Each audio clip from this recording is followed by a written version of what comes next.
Welcome into the Lucas and Lucas podcast. Lucas Frankel alongside Mike Lucas as we get set for the final week of the NFL preseason. Joe Flacco will start and play extended reps for the Browns on Saturday. We will also see Dylan Gabriel. We will also see Shedeur Sanders. Interesting the fact that Dylan Gabriel is starting second after Flacco goes, and then Sanders is third, which kind of leads you to believe that Gabriel will be the backup this season. Shedeur will be the third string quarterback, and then Kenny Pickett will probably be traded, is the inclination I'm getting. But we're not talking about that right now. We are starting with the biggest thing going on in sports this over the next 4 days. That is Yankees, Red Sox in the Bronx, 4-game set, biggest series of the season. No bones about it. Yankees are 1-5 against the Red Sox this year. This series means absolutely everything, and you have to have some confidence in terms of how the Yankees are playing. They've won 5 in a row. They are only, I believe, 3 back of the Blue Jays in the loss column in the AL East, and they are lead the Red Sox by 1.5 games for the top AL wildcard spot. So I can't. There are no words to describe how big this series is. It feels like the biggest regular season series for the Yankees in I don't know how long. Yeah, it's exciting. It's why the last time we did a podcast, Frank, and you were absolutely tumultuously off the Yankees, is why I said I've learned in baseball that I'm just never going to overreact to mini stretches throughout a 162 game season. And the Yankees are rounding into form. At least this week, they've been playing better and appear to be rounding into form, heading into what is unquestionably their biggest, most important, most interesting series of the entire year. And it couldn't have come against a team that you'd want to see them face better. Emotion should be high. It should get the best out of all these players. And for a Yankees team that's won 5 in a row, you would think this is a chance for them to reestablish and build some confidence and make them think that they are ready for a playoff push. If they come out and lose 3 or 4, Frank, or get swept, I think I'm just selling my stock. It would tell me that mentally this team's just not there. But to come out, win 3 or 4, hopefully sweep the Sox, you got to feel good about this team moving forward, man. Yeah, The bullpen's been a lot better too. I was ready to be done.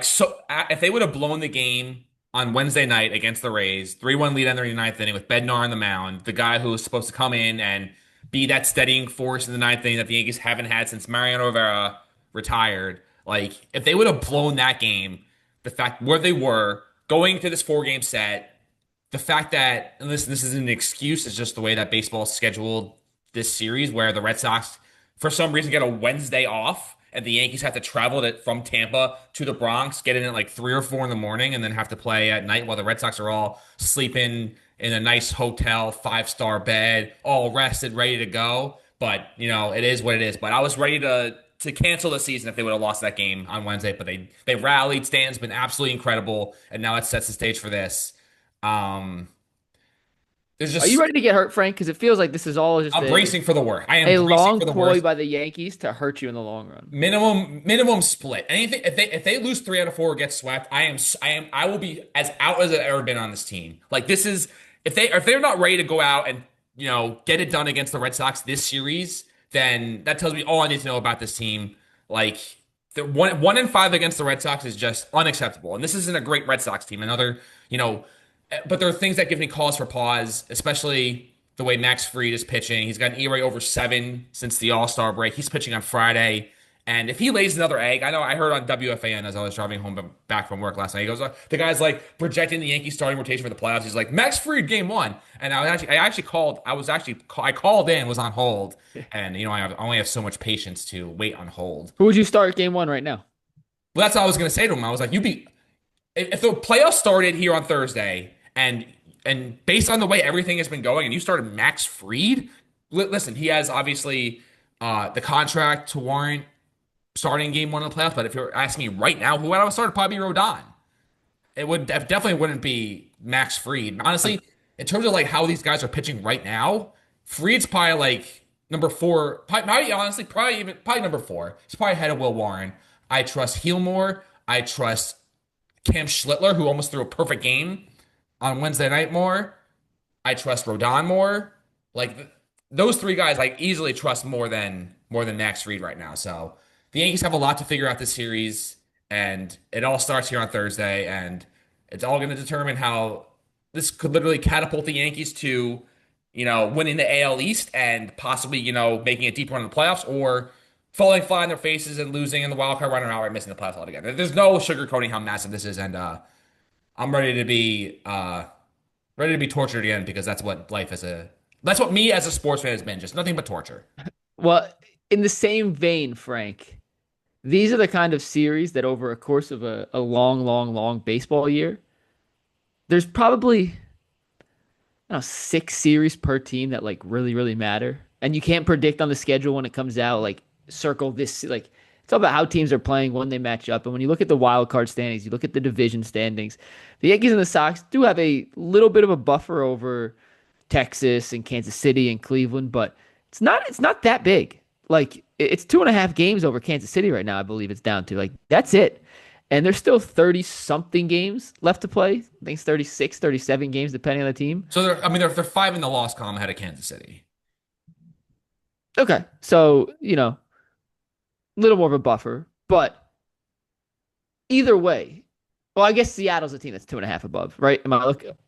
Seattle's the last wild card Seattle's now. been playing absolutely horrible. Yeah, they've been in They've a free lost five fall. in a row, and they are 3 out in the loss column. Okay, I was thinking Seattle, not but my point stands. There's enough baseball that neither team is securely locked into a playoff spot, and the East, excuse me, is still up for grabs. Toronto has a decent lead, but it's not like that is completely out of character, out of pocket for them to fall back to earth a little bit. I know Shane Bieber's making his debut tomorrow for Toronto, which should help their rotation, but this is what you live for, Frank. Like these are the Yankees-Red Sox series that matter, and they play enough throughout the regular season that there are certain series in the middle of June where it feels like a regular series against a team you don't particularly like.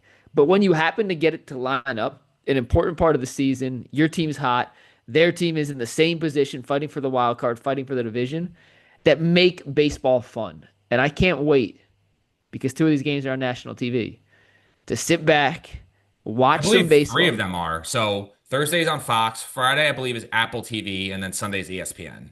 Tonight's on Fox. Yep, it is a nationally televised Thursday night game. Oh, I didn't know that. I So guess that's all. technically all 4 of them are on national TV because Thursday's Fox, Friday's Prime Video. Sorry, not. So I Gotcha. believe I don't know. I haven't used Prime Video in any other. The baseball broadcasts on Prime are terrific. So do you get Terrific. those in Cleveland? So if you put on Yeah. Amazon Prime, all right. If it's on Prime, yeah, yeah, yeah. So Thursday is Fox, Friday is Prime Video and MLB Network, Saturday is MLB Network, and Sunday is ESPN. So So when I all get home from basketball tonight, I will turn on the rest of the game. I have no plans tomorrow. I'll be sitting on my couch watching the game start to finish with my boy Eli. And oh he's already there. yeah, he flew in on Monday. He's living in a hotel for now, but Eli's in Cleveland. Shout out to the So Emerson big news: Rock boys. Emerson College has a Yeah, brand new NBA or NBA G League head coach, first one in school history to not reach. true. Oh, there's been another G League coach. Who was it? Dan Bizacchio, Oh, he's a head G coach of League the Heat coach. G League. Second in as many years, Frank. So Emerson College is the place to go if we want to be a head coach in the G League and possibly the NBA at some point. Who knows? Yeah. Uh, so let's move on to you mentioned the ALE. So there's been a lot of talk over the past week or so about realignment in Major League Baseball, and one of the possible ideas floated up by Rob Manfred was to sort of rearrange the sport based on more about it's kind of rearranged by geography now, but even do it more so where uh, you would have like an Eastern division that includes team like the Yankees, Mets, Red Sox, and Phillies. And if baseball ever did that, like then that would be one of the worst moves ever by any person involved with running a sports league in the history of ever, because those are like the 4 of the highest spending teams in the league, and then you're gonna have another division that has the Royals, the the Guardians, the Pirates, and the Twins, like in another division. How is that fair? Like you're really going to put these 4 teams in, and then also another thing it does is it ruins rivalries. If you have these teams playing, 20, 15, between 12 and 20 games a year, that makes it not exciting. Like whenever the Yankees and the Mets play, it's supposed to be like an event. It's not I, supposed to feel like another I regular disagree with season that game. part, Frank, because the No, Yankees no, and the no. Red Sox already play 20 times a year. Yeah, but not every. Like when the Yankees and the Mets play, what they play like it was 4 games a year. Now it's Now it's 6 games six a or year. eight. Yeah. 6. So whenever they play, it's like all eyes are on that series because you only get it 6 times a year, not 12 to 20 where sometimes it won't matter, sometimes it'll matter a lot depending on when it happens and what's happening at the time. But I think if you oversaturate Yankees Mets and put those four teams. It's almost like if you do that with those four teams, you got to make it like a Big Ten SEC type deal where those four teams automatically get a spot in the playoffs for the season. So in theory, Frank, in theory, I love the idea. In actuality, because of how the geography of the teams that actually spend money versus the ones that don't are set up, I don't think you could feasibly go through with this. In theory, I love the idea. The Yankees, the Mets, the Red Sox, and the Phillies was one iteration of the Northeast Division. Those are four of the top six spending teams in all of baseball. Even the West Coast California divisions, Angels, Dodgers, Padres, Giants. That's fun. Like to me, I like the idea. Then you have some random divisions with nobodies. I saw the Guardians one, just for example, was like Toronto, Detroit, Cincinnati, and Cleveland. Like the competitive balance would be so thrown off based on how much some divisions would be willing to spend and how much others would be willing to spend, which isn't fair to the consumer of the game per se, because it shouldn't matter. Geography, I think, helps build rivalries, and I think baseball needs more rivalries, but Wait, wait, it wait. would. What do you mean more? Basically, every team now plays every other team. So what are you looking for in terms of rivalries? The Yankees Mets is already a rivalry. If they play more times, and honestly, it makes it less of a rivalry. So you got to take out the Yankees from this. I'm looking at the big picture for baseball. Who's the Pirates' rival? The Phillies. Does the Phillies give a damn about the Pirates?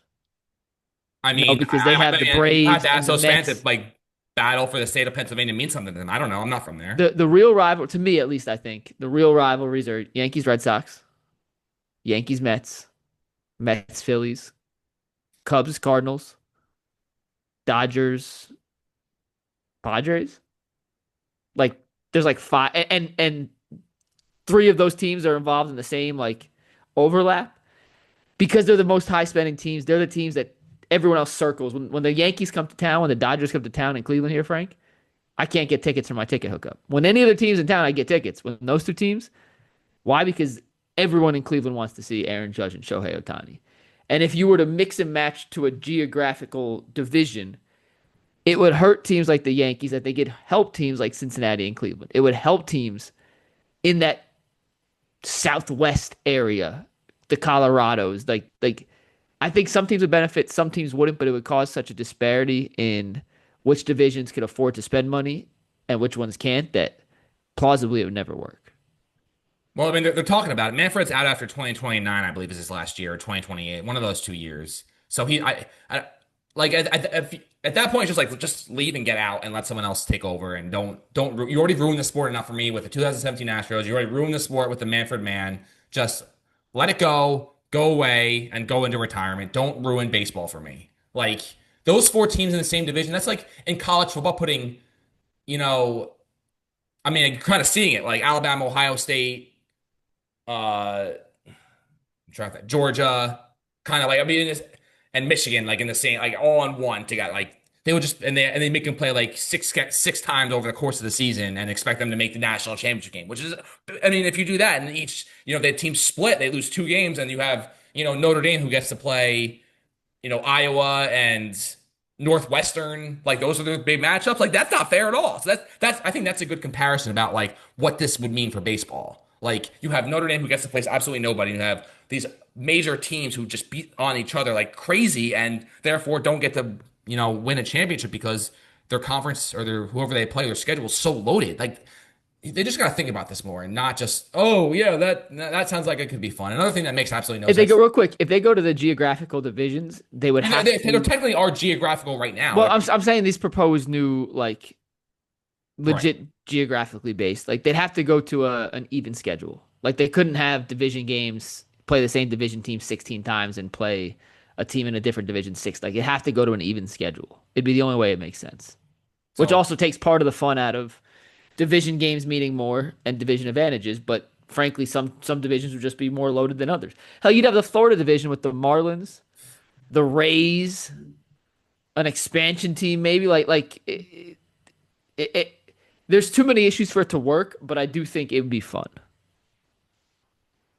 it would be fun in terms of like watching during the regular season, but I don't think it would be fun because you would have, one of those four teams, Yankees, Red Sox, Mets, and Phillies making the playoffs, and then they would get to face, the Tigers and the Astros. Give me a break with that crap.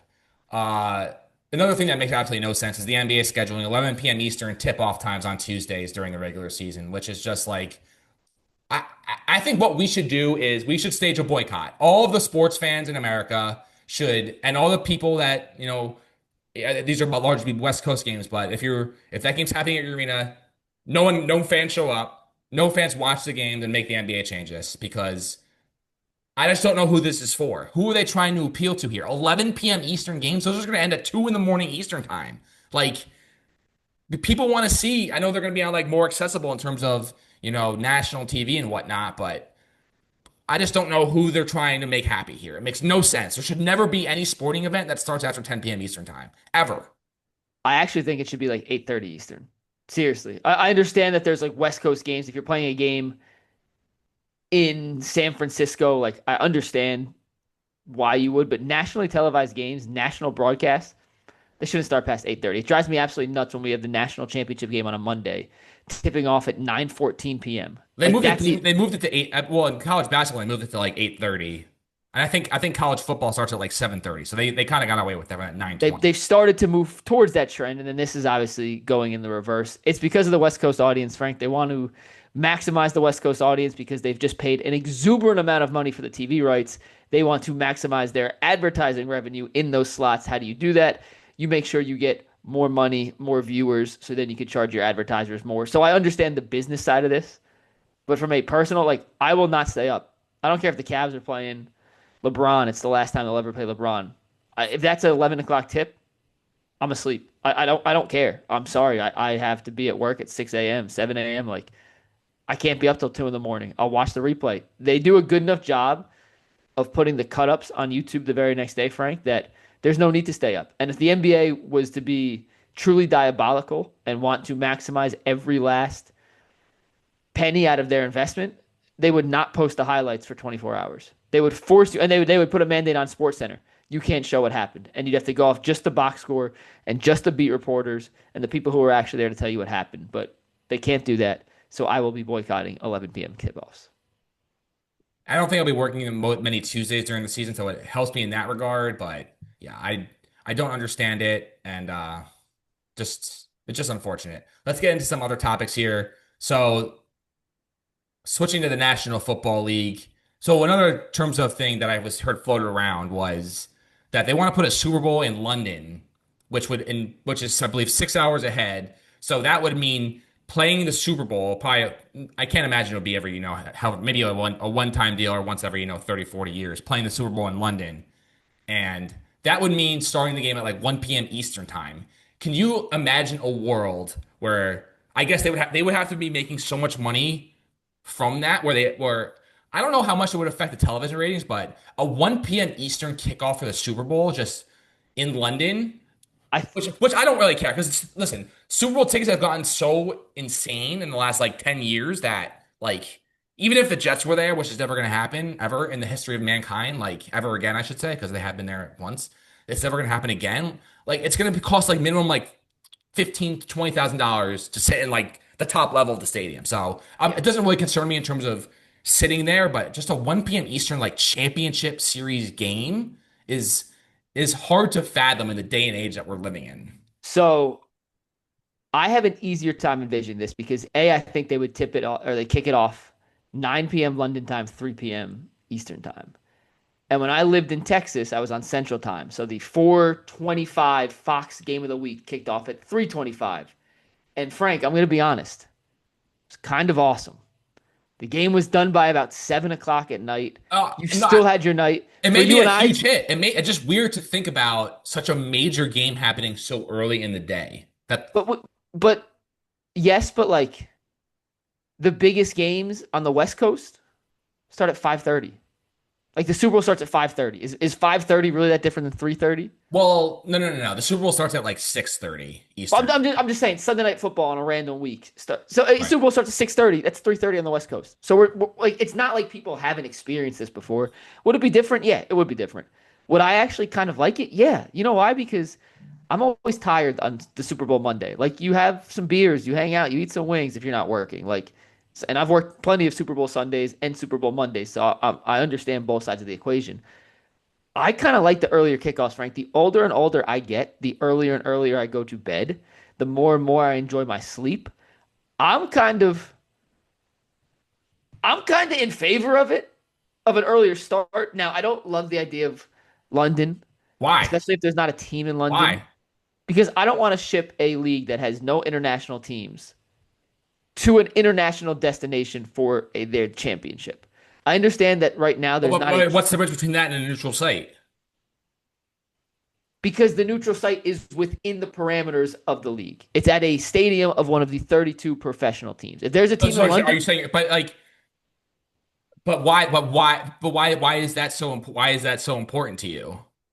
I just told you I'm not like going to die on this hill. I just like the idea, or I don't like the idea of shipping off the Super Bowl to a place that the NFL is not actually planted in. Your championship game should be in some capacity in your domain. And going to London, despite the fact they play, I believe 9 international games this year, Feels like I mean, pretty soon they're gonna have like one a week it basically. sounds like a Yeah. division there. And when they have a division there, Frank, I will not change my opinion. I'm fine with it.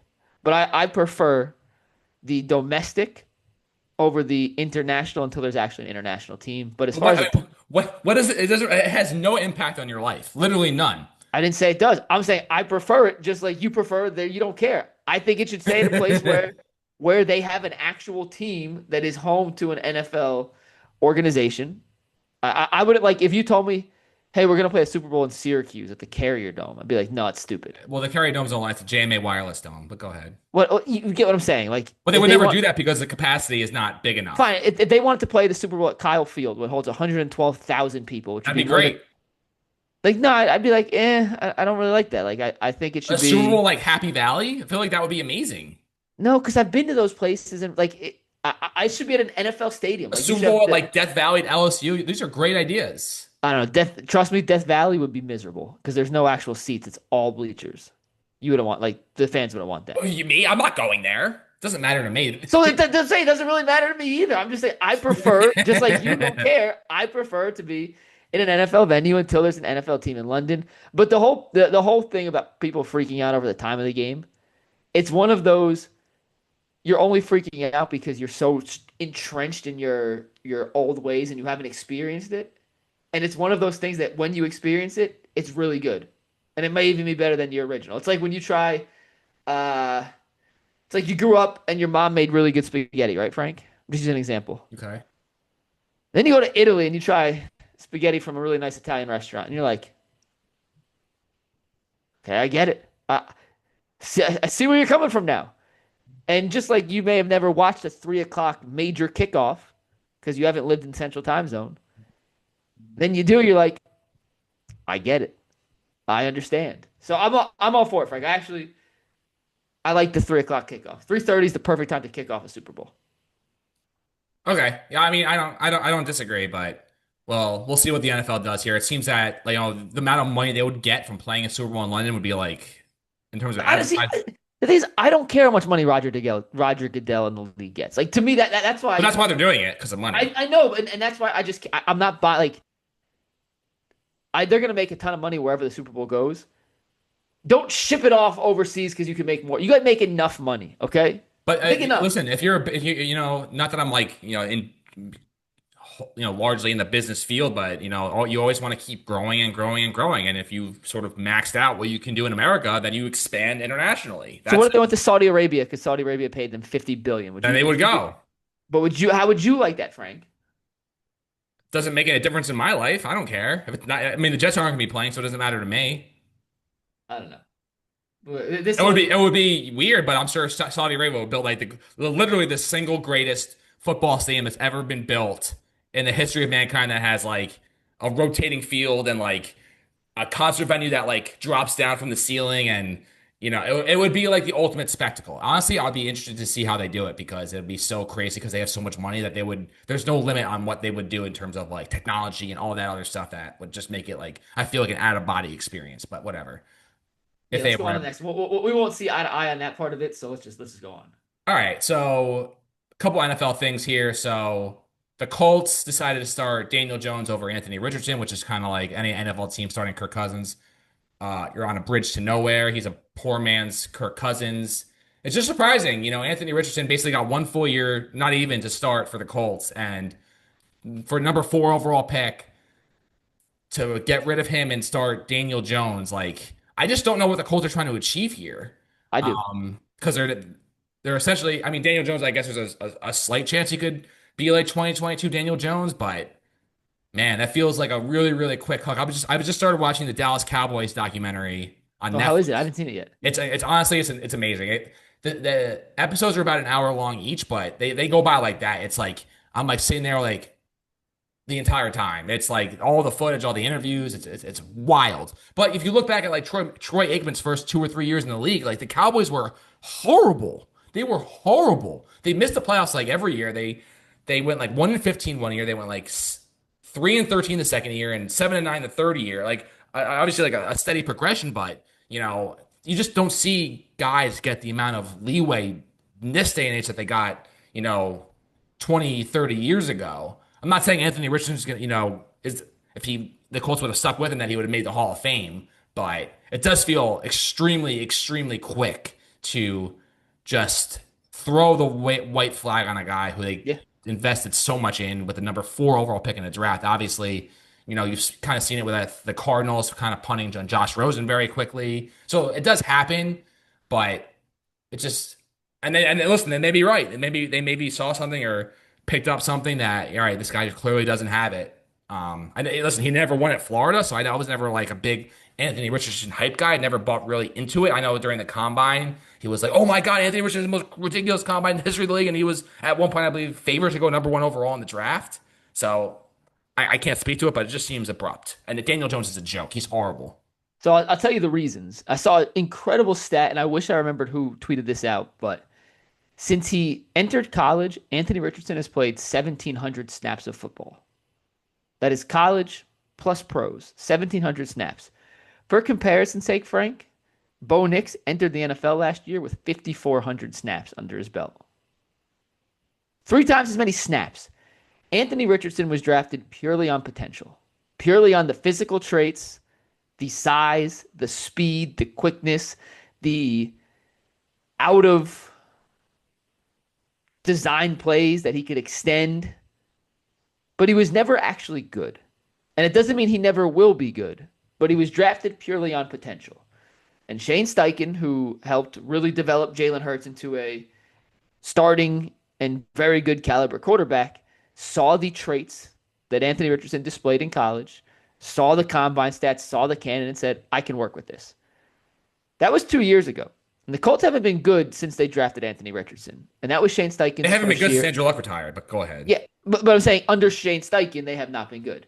And entering year 3, with brand new ownership, by the way, because Jim Irsay passed away, he is now on a bit of a hot seat. And if you're a coach on the hot seat, and I gave you 2 choices, the choices were A, a guy with the lowest floor of any quarterback in football. He has 11 touchdowns passing and 13 interceptions in 15 career games. He has ran, and he's injury prone.